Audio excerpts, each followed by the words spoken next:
Hello বন্ধুরা, তোমরা কি কখনো ডিমের তেলানি খেয়েছো? ডিমের তো অনেক আইটেমই খেয়েছো। একদিন ডিমের তেলানি খেয়ে দেখো।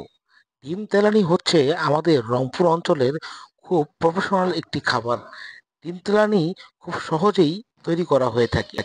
আমাদের ঘরে যখন মহিলারা ব্যস্ত থাকে, খুব অল্প সময়ের জন্য এই ডিমের তেলানিটা তৈরি করে থাকে। ডিম তেলানি খেতে খুব মজা ও সুস্বাদু।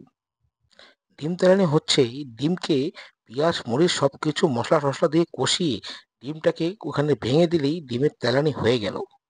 আমি খাচ্ছি ডিম তেলানি, সাথে লাউ দিয়ে ডাল দিয়ে রান্না করেছে, মেখে চেখে খাচ্ছি, ভালোই তো মজা পাচ্ছি। তোমরা কিন্তু আমার মতো ডিম তেলানি খেতে কখনোই ভুলবে না, বুঝেছো বন্ধুরা? বন্ধুরা, আমি কিন্তু যা খাই তাই ভিডিও করে দিই, বুঝেছো তোমরা?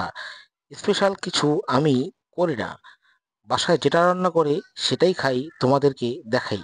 তোমরা কিন্তু আমাকে সাপোর্ট করতে ভুলো না, বুঝেছো? তোমাদের ভালোবাসা ও দোয়ায় আজ আমাকে এগিয়ে নিয়ে যাচ্ছে। খেতে নেই কম মানা।